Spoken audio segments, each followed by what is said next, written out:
Hi guys, and welcome back to the Miss Kenna channel.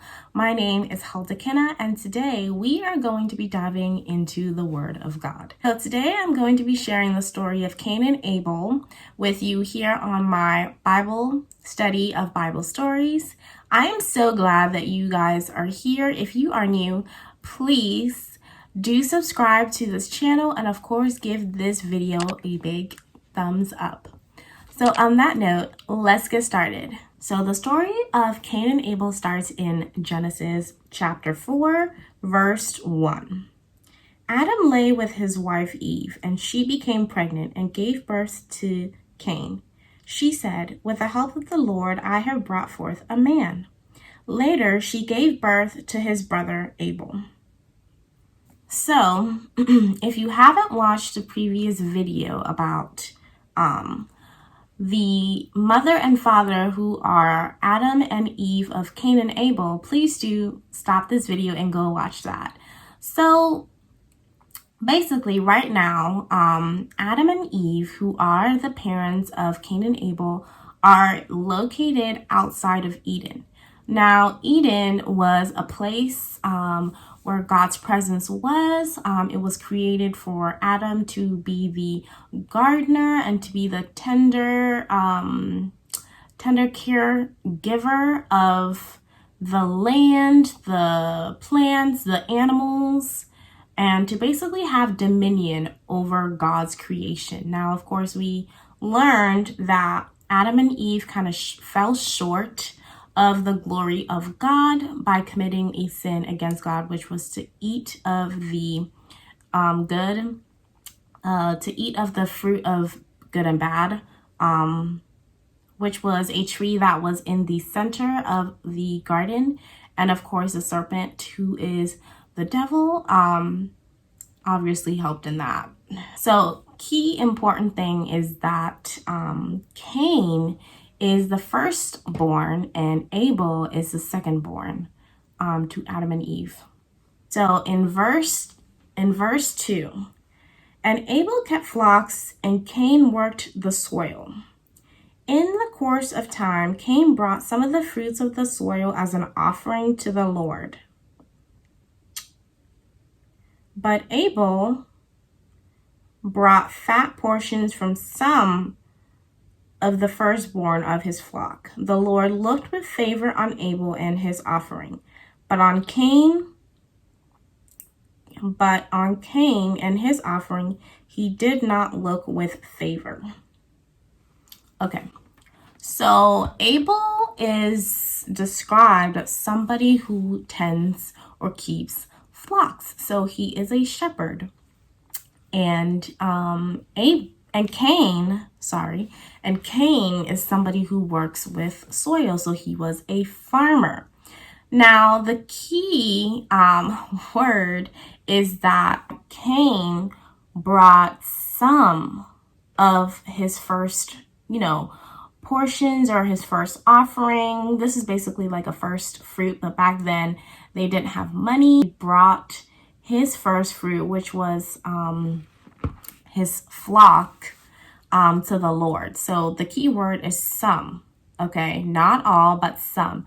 But Abel, on the other hand, brought all of his first fruit, or all of his first gathering, as an offering to the Lord. So then it goes on to talk about how God was pleased with Abel's offering, but wasn't pleased with Cain's offering. This goes to say that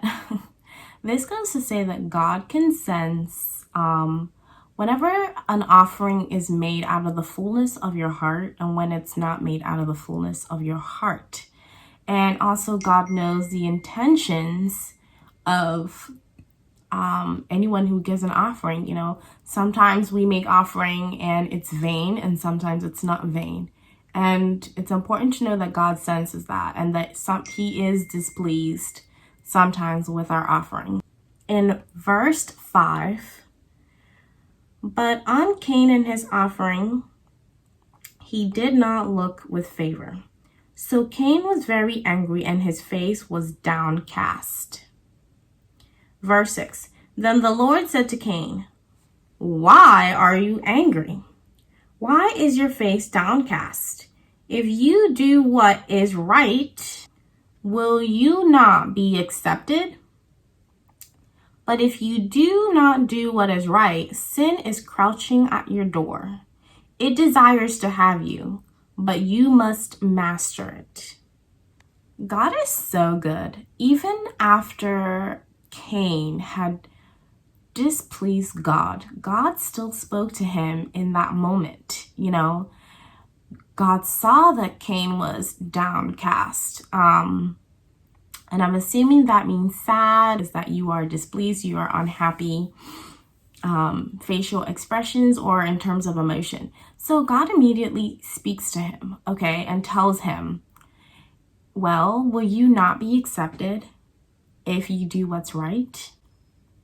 So this shows that God gave Cain a chance, even after he had been displeased with what Cain did. And God also gives him instruction, or in a sense, God gives him advice on how to correct his wrong. God is not pointing a finger and saying, yeah, you did me wrong. Now you have to go do this to please me again. No, God is just saying that, instead, God is saying you must, or you should do this and therefore be accepted. God goes on to tell Cain that if he does what is right, which is to provide all of his first fruit, his offering will be accepted. And God also gives Cain a warning and tells him, I can see what is coming, and I see that sin is really knocking at your door, and you have to master it. That's what God tells Cain. You have to be the overcomer.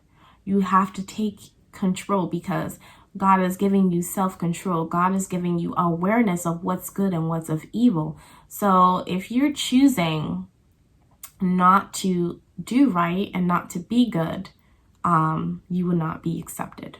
So that is God's message to Cain. So then it goes on to verse 8. Now Cain said to his brother Abel, let's go out to the field. And while we were in the field, Cain attacked his brother Abel and killed him.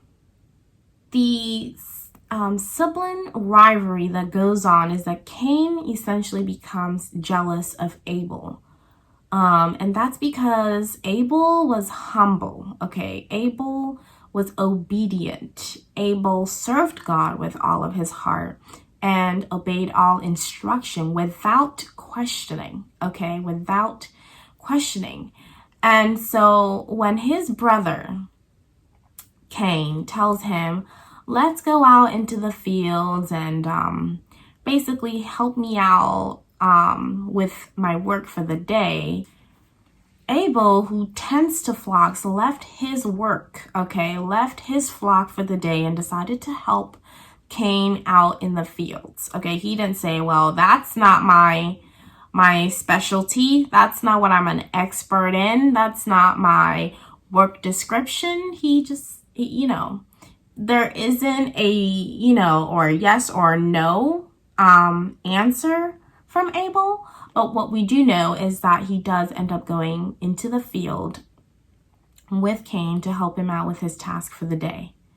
And whilst they were working, whilst Abel was trying to help his brother out and being a good sibling, his brother finds some way where he's distracted and he is focused on the work and kills him. So now let's go further to find out what happens after we essentially experience the first murder in the Bible and essentially in history. The Lord said to Cain, where is your brother Abel? As if God didn't already know what had happened. I think God is essentially giving Cain the benefit of the doubt here. And Cain says, "I don't know," he replied. "Am I my brother's keeper?" The ignorance, the disrespect to God.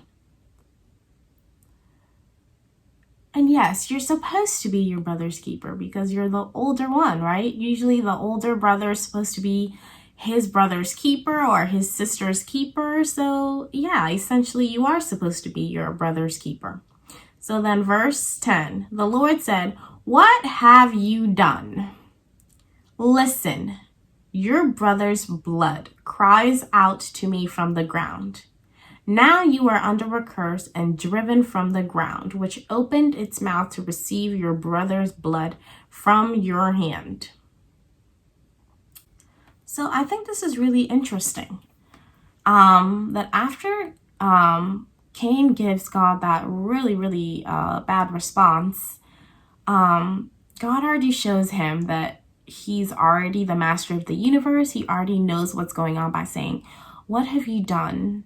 Your brother's blood is crying out to me." Now, I think this is really interesting, and this is why thou shalt not kill, because innocent blood actually, in a sense, in a way, whenever someone dies and they were innocent or, no one really deserves to die, but they die in such a way that it's so tragic. I do actually believe through this verse, and especially if they were a man or a woman of God, that their voice, their bodies, and in this case, their blood actually does call out to God for vengeance. And then God tells him that now he's under a curse. And this is the first time that God has ever talked about a curse. And that's because we're still in the very beginning of creation, So then God goes on to tell Cain about what a curse is, because Cain does not know what a curse is. He never knew there was going to be consequences for what he's doing or his acts. He was just acting out in his emotion. And this is why you should not act in your emotions, because they'll get to the better of you. So then God goes on, and in verse 12, it says, and to explain the curse to Cain, "When you work the ground, it will no longer yield its crop for you. You will be a restless wanderer on the earth." So that is the curse in 2 sentences, that Cain is a farmer, and anytime he tries to grow something now, the ground is basically now cursed because of him and will not yield its fruit and will not do what God has given its purpose to do. And also he will be a restless wanderer in the earth. So then Cain tells God in verse 13, "My punishment is more than I can bear. Today you are driving me from the land, and I will be hidden from your presence. I will be a restless wanderer on the earth, and whoever finds me will kill me." I think it's also interesting, and here's where I'm gonna end things, that Cain knew in that moment that he was going to be absent from the presence of God, and therefore he feared. This is the first time that we're seeing that, someone in creation fears being outside of the presence of God.